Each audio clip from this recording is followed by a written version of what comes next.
La salud mental de los colombianos se está volviendo un tema de preocupación nacional. ¿Qué pasa con nuestros niños? ¿Qué pasa con los jóvenes? ¿Qué lleva a muchas personas a pensar en el suicidio, en quitarse la vida? ¿Qué es lo que está pasando por la mente de los colombianos? Bienvenidos a La Clave.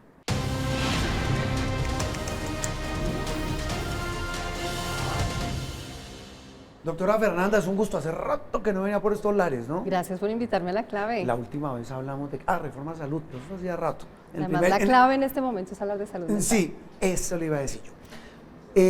¿Cuál es la clave, doctora Fernanda, para entender usted que tiene contacto permanente con psicólogos, psiquiatras, médicos de todo tipo de especialidades?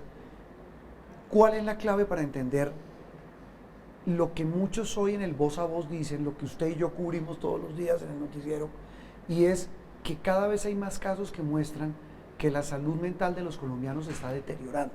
¿Cómo lo entiende uno? Juan, hay muchos fenómenos detrás del hecho de que la salud mental de los colombianos se esté deteriorando, y hay que entender que estamos frente a una situación de salud, que así como vemos que hay infartos, que así como vemos que hay enfermedades cerebrovasculares, también las emociones se enferman. Entonces yo creo que lo importante es que la pandemia, por ejemplo, nos ayudó a quitarle el velo que hay y a entender que es una realidad. Doctora, la pandemia que usted menciona, ¿será que dejó al descubierto una pandemia de problemas mentales que tenemos? Sí, y sin duda alguna, y en eso coincidieron muchos expertos, la siguiente pandemia que vamos a enfrentar es la de salud mental. ¿Por qué? Incluso alguno en algún momento me dijo, vamos a tener que cambiar las unidades de cuidados intensivos por unidades de salud mental. ¿Por qué, doctora? Juan, porque se han sumado una serie de factores. Detrás de la salud mental y de la enfermedad mental y de los problemas mentales, hay muchos factores. Así como una persona que se infarta es porque tiene el colesterol alto, es sedentario, en la familia hay antecedentes. O el que es diabético, el que Exacto, etcétera. igual pasa con la enfermedad mental, entonces puede haber antecedentes familiares, puede haber una predisposición genética, pero además hay temas de crianza, de abuso, de maltrato, de violencia, de problemas económicos, de problemas laborales, de problemas de pareja, y en un país como el nuestro no podemos olvidar aspectos como el conflicto, la migración, el desplazamiento. La pobreza. Doctora, ¿por qué? Y esta frase la voy a boletear, me da pena decir. Mi mamá me decía un día, mi mamá una señora de 84 años, y hablábamos de esto. Decía, oiga, qué barbaridad estos casos de niños, jóvenes, muchachos que se quitan la vida, etc. Ella me decía, y yo le trataba de explicar, madre, porque es que hay unos temas de depresión, hay dificultades, la gente hoy se siente más agobiada, etc. Y ella me decía esto y quiero su opinión. ¿Por qué antes no hablábamos de eso? Porque antes uno decía, ¿qué depresión va a tener? Deje la pendejada y más bien coja oficio. ¿Por qué antes era visto así y por qué hoy es visto como una pandemia? Hay muchos fenómenos, pero uno de esos, Juan, es que, por ejemplo, la psiquiatría es una de las especialidades médicas más nuevas.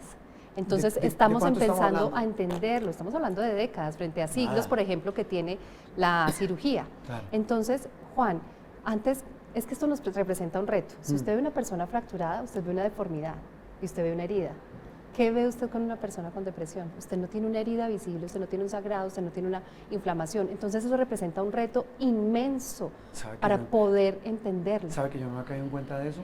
Uno no logra entender lo que no usted, ve. él o lo que yo puedo estar sintiendo o pensando, porque puede que no lo manifieste. Claro, entonces no lo entendíamos. Recuerde que los trastornos psiquiátricos durante mucho tiempo fueron entendidos como fenómenos sobrenaturales, posesiones de espíritus y cosas por el estilo, y gracias a la ciencia y a los avances hemos ido entendiendo, pero por ejemplo la disponibilidad de medicamentos para tratar condiciones mentales es muy reducida comparada con otras patologías que sí llevamos conociendo y entendiendo muchos años, pero estamos avanzando, cada vez entendemos más. Y la sociedad tiene que avanzar, Juan, tenemos que quitarle ese velo a la enfermedad mental y entender que así como a mí me duele la cabeza, como así me duele la espalda, también me duelen las emociones y duelen mucho, Juan. Y el sufrimiento emocional lleva a que muchas personas, por el desconocimiento y el estigma, estén sufriendo en silencio. ¿Qué les está doliendo a los colombianos? Juan, mire, cuando uno mira las estadísticas es impresionante porque hay una encuesta del año pasado que la reveló el Ministerio de Salud. Reciente, dice 66.3% de los colombianos. Espere, yo anoto, ¿cuánto? 66.3%. Eso quiere decir 6 a 7 de cada 10. Es decir, más de la mitad de los colombianos. Redondee, 7 de cada 10. 7 de cada 10 colombianos dice haber tenido que enfrentar algún problema de salud mental a lo largo de su vida. ¿Qué es un problema de salud mental? Juan, no sentirse bien consigo mismo, no tener un buen desempeño a nivel laboral, a nivel personal, a nivel de relaciones. Cuando Hay yo- un sufrimiento emocional. ¿Cuándo sé que es un problema mental y no un pequeño bache como los tenemos todos los seres humanos? Juan, ahí hay unas definiciones. Digamos que desde el punto de vista de psiquiatría y de psicología, cuando decimos problema, es que no hay una enfermedad como tal establecida, pero sí hay unos factores de riesgo que pueden llevar a. Entonces puede haber abuso, puede haber violencia, puede haber ese no sentirse bien consigo mismo, que eso es la base de la salud mental. Si usted me pregunta qué es salud mental, es sentirse bien con uno mismo y poderse desempeñar. Entonces, ahí podemos intervenir antes de que llegue una enfermedad. Ya cuando hablamos de enfermedad o de trastorno como tal, ahí ya las cifras son menores, pero de todas formas podemos identificarlas, podemos tratarlas, podemos intervenir. Y ahí viene un tema clave. ¿Cómo identifico si soy yo el que estoy emproblemado? Porque por lo general el último en enterarse es uno. Claro, información, cuando yo sé que la enfermedad mental es real, cuando yo sé que las emociones enferman, yo puedo levantar la mano y pedir ayuda. Lo que pasa es que hay estigma, ¿no? Cuando usted dice... Es que le iba a preguntar eso, doctora, porque usted... Ay, es que no sea débil, Ah, es que le ponga a su ver, parte. deje la pendejada. Doc, Venga, usted- le voy a decir una cosa. A ver. Si usted ve a una persona fracturada, usted le dice, deje la pendejada, ponga de su parte. No, usted tiene clarísimo que sale corriendo para urgencias, ¿cierto? A ese punto tenemos que llegar ¿La con la enfermedad enfermedad mental mental. da incapacidad laboral? Claro, Juan. Es más, le voy a ¿Y decir, cómo la la diagnostican? depresión, Como, digo, como parte del universo laboral. Y se lo pregunto por eso mismo, porque yo manejo un equipo y yo puedo ser amigo suyo, usted y yo hablamos como con los demás compañeros de trabajo, pero ¿en qué momento digo, oiga, la doctora Fernanda tiene un ñeque? Excúseme lo despectivo, Juan. tiene un problema. ¿Cuándo le digo, doc, sabe qué? ¿Por qué mejor no se va a un médico que le diga qué haga y tranquila, que le dé incapacidad? ¿Cuándo es una incapacidad laboral? hay unas señales de alarma, un cambio persistente del comportamiento. Entonces, es una Deme un persona, ejemplo, es deme un una ejemplo. persona que rendía, es una persona que le gustaba hacer deporte, es una persona que salía a las reuniones del grupo. Resulta que esa persona cambió y se aisló, ya no disfruta de lo que usualmente disfrutaba, llora con facilidad, hay cambios de peso, hay descuido en su aspecto personal, hay muchas señales y cosas muy sutiles Son y algo alarmas, importante, son banderas alarmas. rojas que llaman. Exacto, Juan. Y hablamos de una enfermedad y de un trastorno mental como tal cuando estas emociones se vuelven persistentes. Todos nos sentimos tristes. Es que eso iba yo. ¿Cuándo distingue usted que esa pregunta le he hecho toda la vida? ¿Cuándo distingo entre una tristeza normal y un cuadro de depresión? De depresión. La tristeza es normal y todos la vivimos, así como la rabia, Claro. así como la ansiedad. El tema es que aprendemos a lidiar con ellas en los diferentes escenarios de la vida. Resulta que si esa tristeza se vuelve persistente, sin explicación, ¿Qué es persistente? más de 2 semanas. Sin está explicación, establecido así? está establecido, hay unos criterios diagnósticos. 2 semanas. Más de 2 semanas. Entonces, y eso empieza a interferir además con su desempeño laboral, con su desempeño familiar, Con las relaciones levante las interpersonales, alarmas. claro. Exactamente. Doctora, Es como el clima, Juan. ¿se ve?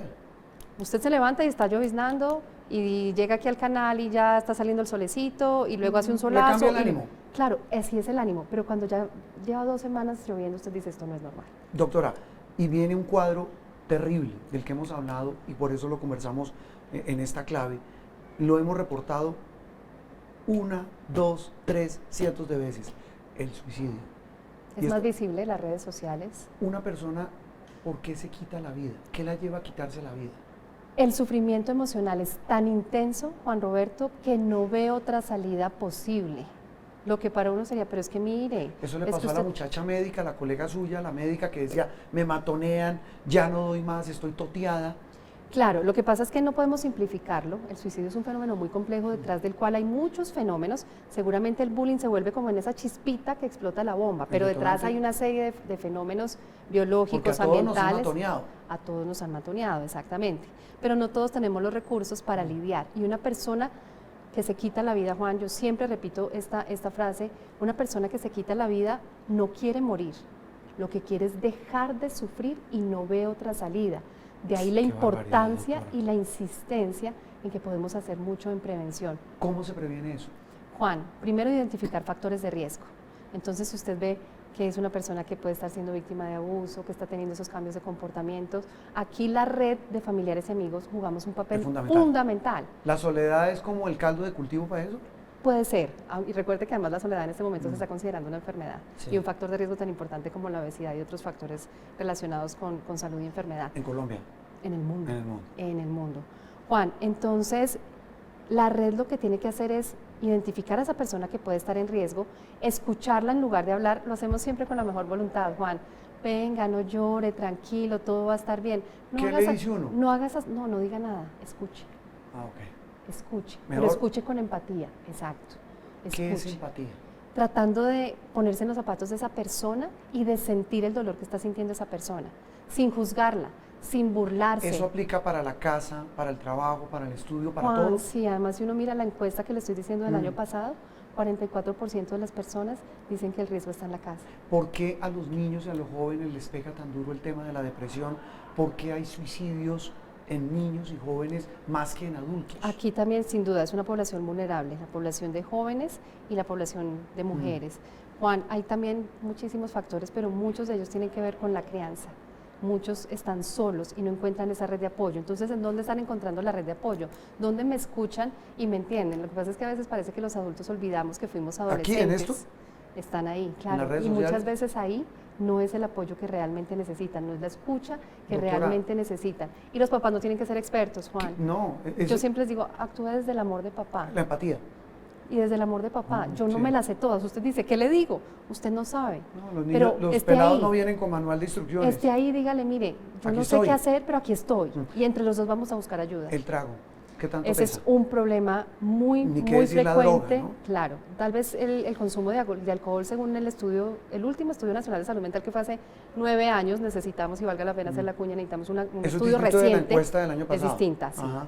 La encuesta nacional es de hace 9 años, necesitamos una más porque pasamos la pandemia. Juan, es el principal problema de salud mental, ¿El trago? el consumo de alcohol ¿Por qué? entre ¿Qué los produce el alcohol? adultos. Juan, lo que pasa es que cuando uno mira el consumo de alcohol, ahí también detrás se encuentra una cantidad de cosas. A ese sufrimiento emocional, ¿yo cómo lo puedo aliviar? Entonces la gente cae en el consumo de drogas, cae en el consumo de alcohol, en el juego y en muchas, digamos que conductas adictivas. Mm. Y cuando uno entra a indagar, detrás de eso hay depresión, hay ansiedad y hay otro tipo de trastornos mentales. Doctora, los tipos que también son muy, digamos, cada vez hay más casos que reportamos, los hombres que matan o intentan matar a su pareja y después se matan o se intentan matar, ¿tienen un problema mental? No, y gracias por tocarlo, Juan, porque tenemos la falsa idea de que una persona con una condición mental es violenta, y eso es raro, realmente es raro. ¿Ah, sí? Una persona con una condición mental, y mire, lo acabamos de hablar, se hace primero daño a sí mismo que daño a otro. Entonces estos Esos no feminicidas- son enfermos mentales, y por favor saquémonos de la cabeza eso Ese- y no volvamos a usar esa esos son expresión. esos son unos HPs. Son malas personas. Entonces aquí ya hay unos trastornos de personalidad probablemente, psicópatas y demás, pero aquí no hay una enfermedad mental como tal. Imagínese usted con una depresión, digamos, dentro de ese rótulo de enfermo mental, y que entonces sale un asesino y dice, es que ese es un enfermo mental, ¿cómo se siente? Eso contribuye al estigma de planear. Deme una esperanza, denos una esperanza, Doc. Podemos con el tema hacer de la salud mucho. mental. Si quitamos el velo, si hablamos, si lo ponemos sobre la mesa, si empezamos a decir, ¿usted cómo se siente? ¿Qué está pasando? E incluso, Juan, preguntar sobre suicidio.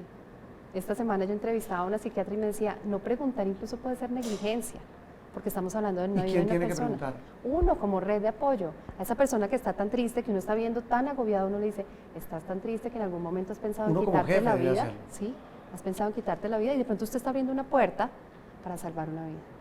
Y Doctora, buscar gracias. ayuda. No, hablemos de salud mental, Mm. acompañemos, escuchemos e informémonos. Hoy en día tenemos muchísimos recursos para No nos, hacerlo. no nos cansamos de decirlo. Y estoy convencida que estamos, es más, que podemos vivir mejor. Eso es lo Entonces más yo creo importante. que podemos hacerlo a pesar de todas las dificultades. Doctora, gracias por estar en la clave. A usted aquí volveré siempre que me invite.